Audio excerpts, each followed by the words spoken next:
Para entender por qué las nuevas repúblicas nacieron con una deuda que las asfixiaría durante más de un siglo, es necesario desarmar primero el mito de la opulencia colonial.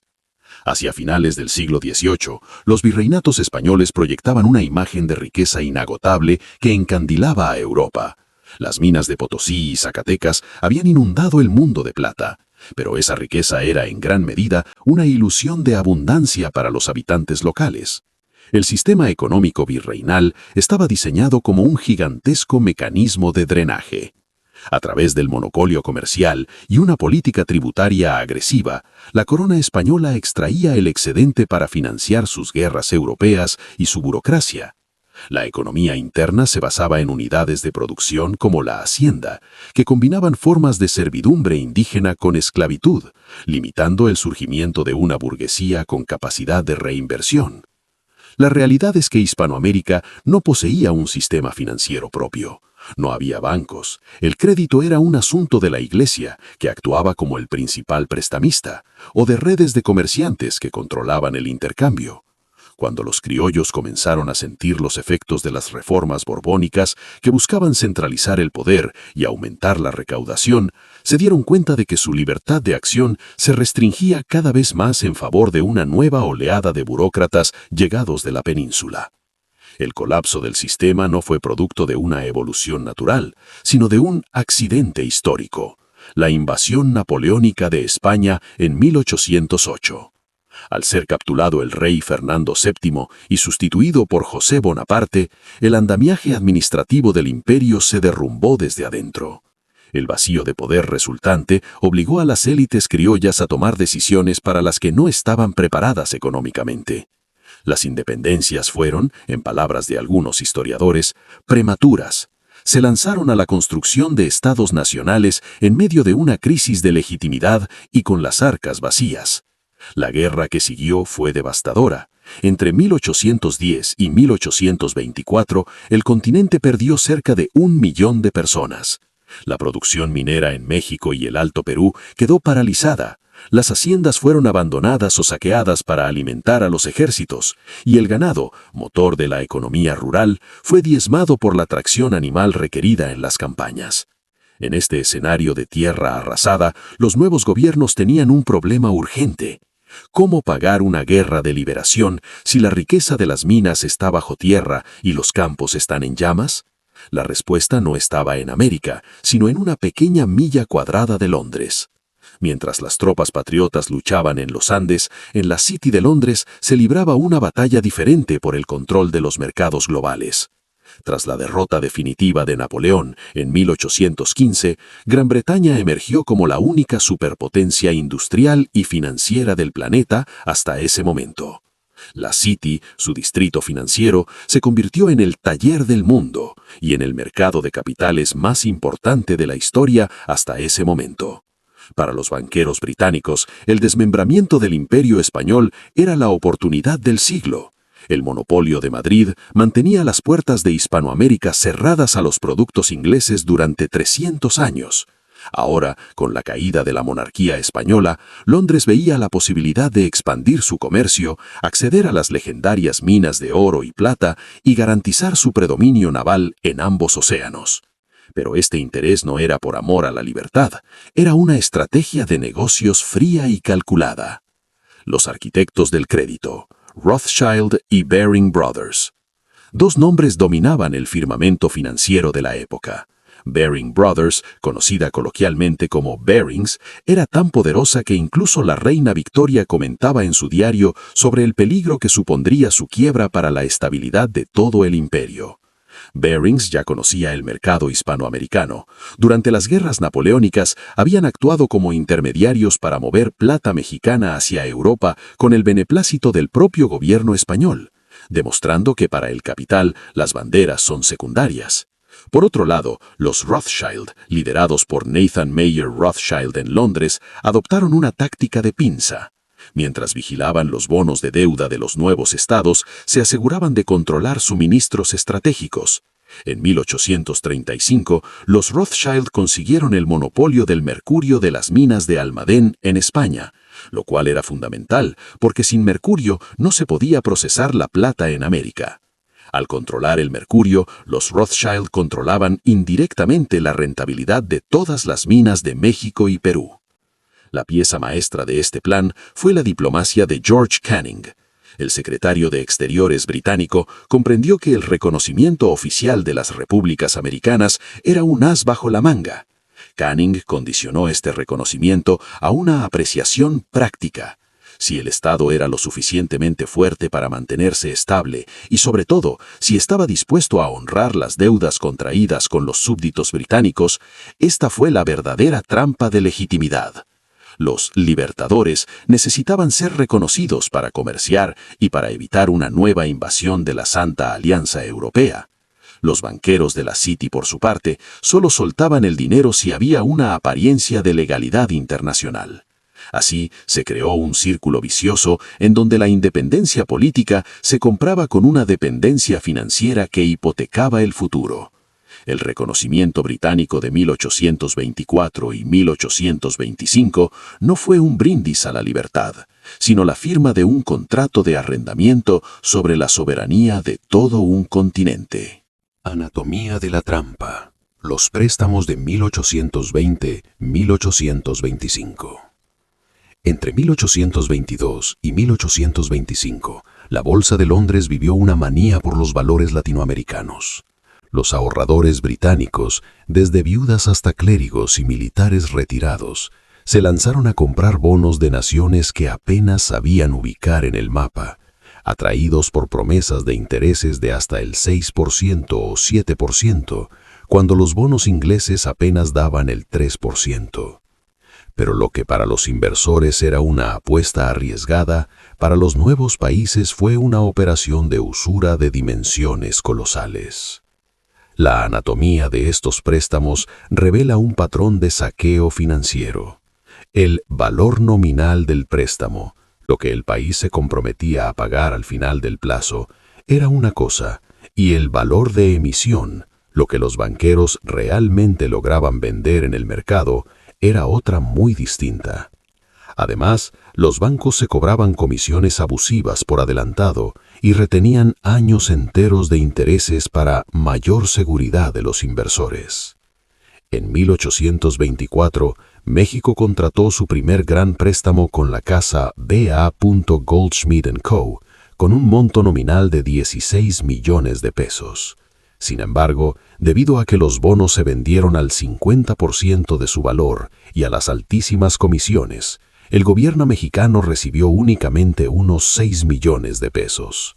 Apenas un año después, ante la necesidad de más fondos, negoció otro préstamo similar con Barclay, Herring, Richardson & Co. Al final del proceso, México había acumulado una deuda nominal de 32 millones de pesos, pero solo había visto entrar en su caja poco más de 13 millones. Lo más grave no era solo la quita inicial, sino las garantías. México tuvo que hipotecar el 33% de sus ingresos de aduanas marítimas del Golfo para el primer préstamo y otro 33% adicional para el segundo. Esto significaba que antes de nacer como Estado plenamente funcional, México ya había entregado 2/3 de su principal fuente de ingresos a banqueros extranjeros. La Odisea de Buenos Aires y el millón de libras de humo. El famoso préstamo de la Baring Brothers a la provincia de Buenos Aires en 1824 es quizás el ejemplo más cínico. El monto era de 1 millón de libras esterlinas al 6% anual. El contrato estipulaba que los bonos se colocarían al 70% de su valor, lo que teóricamente debía dejar 700.000 libras líquidas para el gobierno. Pero la casa Baring retuvo el servicio de 2 años de intereses por adelantado y otras comisiones, dejando un remanente de unas 570.000 libras. Pero aquí viene la estocada final. Baring Brothers informó que no enviaría el dinero en oro, sino en letras de cambio contra comerciantes británicos residentes en Buenos Aires. Estos comerciantes no tenían el oro, simplemente usaban los papeles para sus propios negocios de exportación. Se estima que del 1 millón de libras firmado, solo llegaron a Buenos Aires en metálico unas miserables 85.500 libras. El país quedó debiendo 1.000.000 de libras en oro físico que nunca recibió, garantizando la deuda con sus bienes, sus rentas, sus territorios. Este dinero, además, se usó de forma antieconómica. En lugar de financiar puertos, caminos o escuelas, se gastó en comprar barcos y fusiles a los mismos comerciantes británicos que estaban conectados con los bancos, a menudo a precios inflados. Fue un negocio redondo para Londres. Prestaban el dinero, se cobraban la comisión y luego obligaban a las repúblicas a gastar ese mismo dinero comprando manufacturas inglesas. Los libertadores y sus contratos. A menudo imaginamos a Simón Bolívar y José de San Martín como figuras puramente militares, pero gran parte de su tiempo lo pasaron angustiados por la falta de recursos. Sus estrategias respecto a la deuda británica eran distintas, pero ambos terminaron atrapados en la misma red. Simón Bolívar era un pragmático de la geopolítica. Comprendía que para que la independencia fuera irreversible, necesitaba que Gran Bretaña tuviera un interés económico directo en la supervivencia de las nuevas repúblicas. Si los bancos ingleses habían prestado millones, el gobierno británico no permitiría que España recuperara sus colonias y declarara esos préstamos nulos. Sin embargo, Bolívar no era ingenuo. En sus cartas a Santander y Sucre, se quejaba amargamente de los términos de los contratos. En 1823 escribió: «Inglaterra prefiere que el Perú sea independiente bajo un poder débil y un gobierno frágil. Por eso apoyará la independencia bajo cualquier pretexto».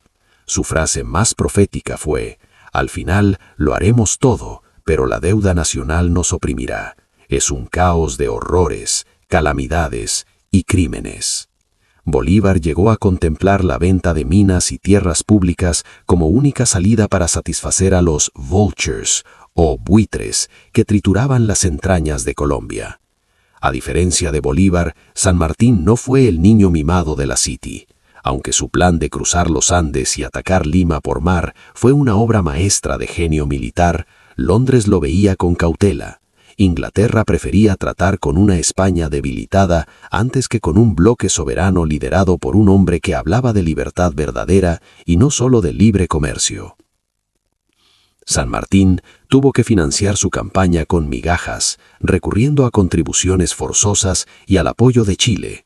Su relación con los británicos fue tensa, especialmente con Lord Cochrane, el almirante escocés que comandaba su escuadra. Cochrane, que veía la guerra como un negocio, terminó robando el tesoro público que San Martín custodiaba en un barco para pagarse a sí mismo y a su tripulación sus sueldos atrasados, dejando al protector del Perú en una situación de debilidad política extrema que precipitaría su retiro en Guayaquil.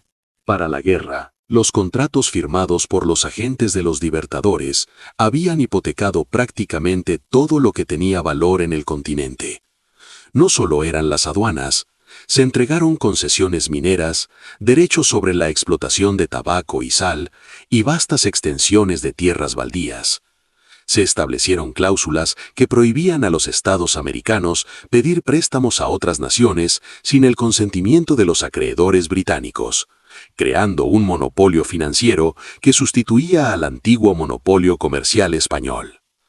Como toda burbuja basada en la especulación y el desconocimiento, la de los bonos latinoamericanos estalló de forma dramática. Hacia 1824, el frenesí en Londres era tal que se crearon más de 600 nuevas sociedades anónimas, de las cuales 46 se dedicaban exclusivamente a negocios en América del Sur. Las acciones de las compañías mineras subían un 400% en cuestión de meses, simplemente porque alguien publicaba un folleto diciendo que en los Andes el oro brotaba con la lluvia. El clímax de esta locura fue el fraude de Gregor MacGregor. Este aventurero escocés, que había sido general bajo las órdenes de Bolívar, se presentó en Londres como el cacique del Principado de Poyais, un país imaginario en la costa de Mosquitia. MacGregor era un genio del engaño. Publicó un libro detallando la constitución de Poyais, sus ríos llenos de pepitas de oro y su capital, San Joseph, con edificios de estilo europeo. Consiguió recaudar 200.000 libras en préstamos y convenció a cientos de colonos escoceses para que emigraran al paraíso. Cuando los barcos llegaron a la selva centroamericana, no encontraron nada más que pantanos, insectos y enfermedades. El 80% de los colonos murió ahí mismo. Este fraude no fue solo una anécdota cruel, fue el detonante que hizo que los inversores en Londres empezaran a preguntarse si las demás naciones americanas no eran también castillos en el aire. El día del terror y el default masivo. En diciembre de 1825, el pánico se apoderó de la City. El 14 de diciembre, conocido como el Día del Terror, decenas de bancos en Londres y en todo el país cerraron sus puertas tras corridas bancarias masivas. El Banco de Inglaterra estuvo a 48 horas de quedarse sin oro y tener que declarar la moratoria. La consecuencia para Hispanoamérica fue inmediata y catastrófica. Los mercados de capitales se cerraron de golpe. Las naciones americanas, que dependían de nuevos préstamos para pagar los intereses de los viejos, se quedaron sin oxígeno financiero. En 1826, Perú y la Gran Colombia suspendieron pagos. México y Buenos Aires lo hicieron poco después. Para 1827, todas las repúblicas hispanoamericanas estaban en default. Las nuevas naciones nacieron así, con el estigma de ser malos pagadores. El sueño de la prosperidad tras la independencia se convirtió en una pesadilla de negociaciones interminables con comités de tenedores de bonos británicos, quienes exigían sacrificios fiscales brutales en países que apenas estaban aprendiendo a gobernarse. Las consecuencias: un siglo de atraso. El impacto de haber nacido en bancarrota marcó la estructura misma de los estados hispanoamericanos durante el resto del siglo XIX y gran parte del XX. Al no tener capital propio y estar bloqueados de los mercados externos, los gobiernos se volvieron crónicamente débiles y dependientes de los ingresos aduaneros. Esto alimentó las guerras civiles, ya que quien controlaba el puerto controlaba la única fuente de dinero real para pagar al ejército. Cuando la diplomacia de salón no bastaba para que las repúblicas pagaran sus deudas, Gran Bretaña no dudaba en enviar a la Royal Navy. La diplomacia de las cañoneras se convirtió en una práctica aceptada. Si un estado entraba en default o confiscaba propiedades británicas para sobrevivir, los barcos de guerra aparecían frente a sus costas para bloquear puertos o bombardear ciudades hasta obtener un compromiso de pago. El bloqueo del Río de la Plata, 1845-1850, Gran Bretaña y Francia bloquearon Buenos Aires durante 5 años para forzar la apertura de los ríos interiores y proteger los intereses comerciales europeos frente a Rosas. La intervención en México, 1861, España, Francia y Gran Bretaña enviaron tropas para exigir el pago de la deuda externa, lo que derivó en la invasión francesa y el efímero imperio de Maximiliano. El bloqueo de Venezuela, 1902, Gran Bretaña, Alemania e Italia impusieron un bloqueo naval hasta que Venezuela aceptó desviar el 30% de sus ingresos aduaneros para pagar deudas históricas. Estas intervenciones no solo buscaban el dinero, sino mantener el orden jerárquico del sistema financiero global. Se trataba de enseñar la bandera y recordar a las naciones semicivilizadas que el capital británico era sagrado. Para pagar la deuda, los países hispanoamericanos fueron empujados hacia un modelo primario exportador. Gran Bretaña, como taller del mundo, necesitaba materias primas baratas y un mercado para sus manufacturas. Las nuevas repúblicas se especializaron en lo que Londres demandaba: guano en Perú, carne y trigo en Argentina, cobre en Chile y café en Colombia. Este modelo se consolidó con la construcción de los ferrocarriles a finales del siglo XIX. Lejos de crear un mercado interno integrado, las vías se trazaron en forma de abanico, convergiendo siempre hacia el puerto de exportación. Eran venas diseñadas para succionar la riqueza de la tierra hacia el Atlántico o el Pacífico, no para conectar a los pueblos entre sí. Hispanoamérica se convirtió en una periferia eficiente para el corazón de la City. Al final del día, el plan británico funcionó a la perfección. Gran Bretaña logró lo que España no pudo: un control total sobre los recursos y mercados de América sin los costos administrativos y militares de un imperio formal. Las repúblicas eran teóricamente independientes, pero sus políticas económicas se decidían en las juntas de accionistas de los bancos de Londres y sus presupuestos estaban hipotecados por generaciones. La bancarrota inicial no fue un error de cálculo, sino el acta de nacimiento de un sistema de dependencia. Las naciones que hoy conocemos como Hispanoamérica no empezaron su vida con el pie izquierdo por casualidad. Fueron empujadas a un pozo financiero antes de que pudieran dar sus primeros pasos como estados soberanos. El brillo de la libertad se opacó muy pronto bajo el peso de una deuda que 2 siglos después sigue siendo el fantasma que recorre los pasillos de las tesorerías de todo el continente.